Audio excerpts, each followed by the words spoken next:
Lately, sobrang dami kong napapanood na lalaking nananakit ng babae. So, para sa lahat ng lalaking nananakit, sana ito yung realization na kailangan mong marinig.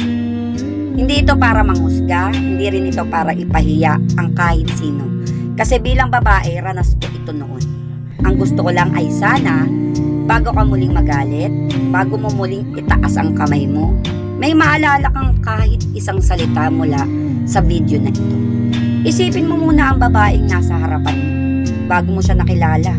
May buhay na siya. May pamilya siyang nagpalaki sa kanya. May nanay na nagpupuyat kapag nilalagnat siya. May tatay na handang magtrabaho ng sobra para lang maibigay ang kailangan niya. Mula pagkabata, di ba? Inalagaan siya, minahal siya, at pinangarap ng mga magulang na balang araw ay makatagpo siya ng lalaking mamahalin at poprotektahan siya. Hindi nila pinalaki ang anak nila para umuwi na may pasa, sugat o takot sa puso. Subukan mong ilagay ang sarili mo sa sitwasyon ng isang ama. Halimbawa, ama ka na. Isang gabi may kumatok sa pintuan mo.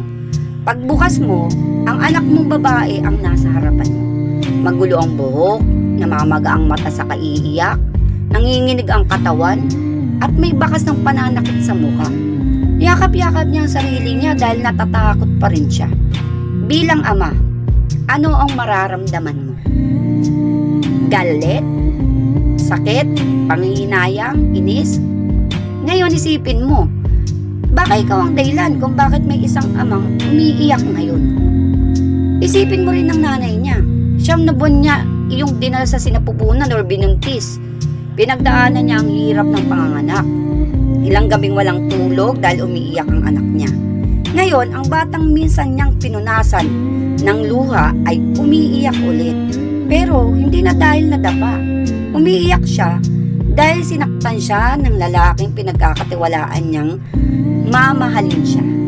Paano kung balang araw magkaroon ka ng anak na babae? Isipin mong lumaki siyang mabait, mapagmahal, masipag. Tapos, isang araw, tatawag siya sa'yo habang umiiyak. Sasabihin niya, Pa, sinaktan ako ng asawa ko. Pa, binugbog ako ng boyfriend ko. Ano ang mararamdaman mo?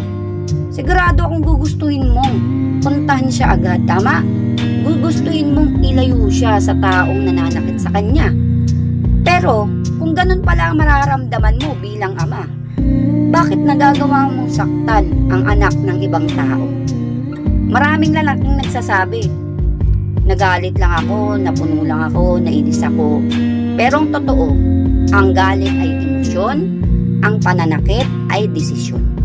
Maraming taong nagagalit, pero hindi lahat nananakit. Ang tunay na sukatan ng isang lalaki ay hindi kung gaano siya kalakas, kundi kung paano niya kinokontrol ang sarili niya kapag galit siya. At gusto kong sabihin ito sa lahat ng lalaking madaling magalit. Kapag galit ka, huwag mong idampi ang kamay mo sa babaeng wala namang laban sa'yo. Huwag mong hayaang isang iglap ng galit ang sumira sa isang buhay at isang pamilyang binubuo nyo. Kung nararamdaman mong hindi mo na kayang kontrolin ang emosyon mo, lumayo ka muna. Lumabas ka ng bahay, maglakad ka. Tama, huminga ka ng malalim.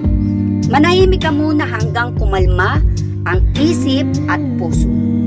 Dahil ang galit ay lumilipas, pero ang sugat na maiiwan sa katawan at puso ng taong sinaktan mo ay maaaring dalhin niya habang buhay. Isipin mo ito, kapag nagkaroon ng pasa ang braso niya, maaaring gumaling yon pagkalipas ng ilang linggo, tama?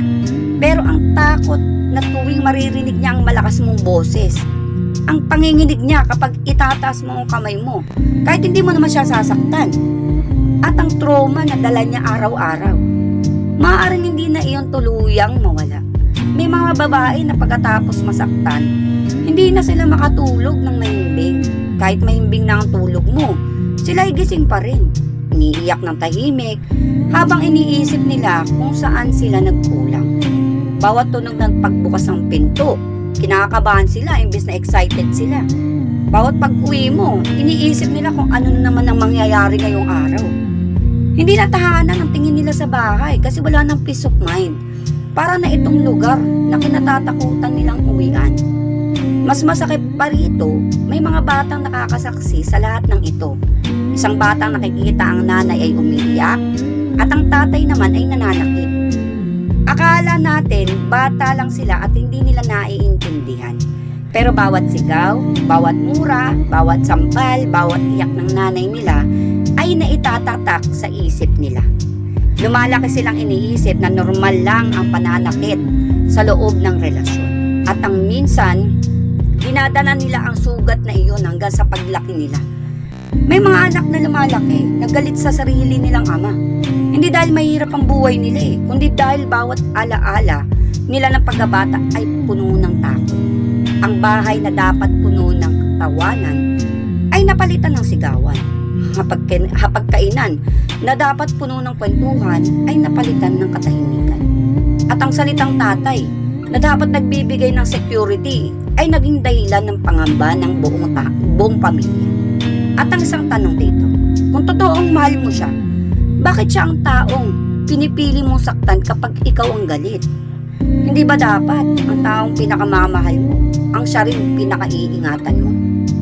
Kung hindi mo siya mahal, huwag mo na siyang saktan. Pakawalan mo siya, kung sawa ka na, sabihin mo. Kung may iba ka ng mahal, umalis ka ng may respeto. Mas masakit ang hiwalayan, oo, pero mas masakit ang mabuhay araw-araw na natatakot sa iyong taong mahal mo. Ang tunay na lalaki ay hindi gumagamit ng lakas para manakit. Ginagamit niya ang lakas para magtrabaho, para umakay, para yumakap, para buhatin ang responsibilidad, at para protektahan ng mga taong mahal niya. Hindi ka nagiging mas lalaki dahil kaya mo saktan ng babaeng hindi lumalaban. Mas lalaki ka kapag kaya mong pigilin ang sarili mong galit. Mas lalaki ka kapag marunong kang makinig. Mas lalaki ka kapag kaya mo magsabi ng lumalayo muna ako dahil galit ako. Ayokong may masabi o may magawa na pagsisisihan ko. Kung ikaw ay isang lalaki nananakit noon, hindi pa huli ang lahat para magbago.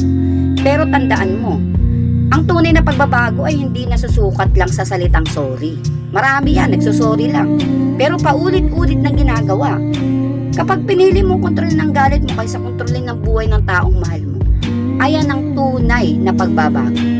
At sa lahat ng nanonood, tandaan natin ito. Ang pagmamahal ay nagbibigay ng kapayapaan, hindi takot. Nagpapagaling, hindi nananakit. Nagbibigay ng security, hindi trauma. Ang kamay ng isang tunay na lalaki ay hindi ginawa para manakit. Ginawa ito para magtrabaho, para umakay, para yumakap, para buhatin ng responsibilidad at para protektahan ng buong pamilya. Dahil tandaan mo ito, ang sugat sa katawan ay maaaring gumaling. Pero ang sugat sa isip at puso at sa kaluluwa ng isang taong paulit-ulit na sinaktan ay maaaring maging dahilan niya, ay maaaring dalhin niya habang buhay. Kaya kung galit ka, piliin mong lumayo kaysa manakit. Piliin mong manahimik kaysa manakit. Piliin mong magpakumbaba kaysa magtaas ng kamay. Dahil ang isang iglap na galit ay maaaring maging habang buhay na trauma para sa isang taong minsan mo ring pinangako ang mahalin. At sana, pagkatapos mo mapanood ang video na ito, may isang lalaki na pipiliing ibaba ang kanyang kamay, kontrolin ang kanyang galit, at piliing maging mas mabuting tao. Dahil ang tunay na lalaki ay hindi kinatatakutan ng kanyang asawa, ng kanyang anak, ng kanyang girlfriend, live-in.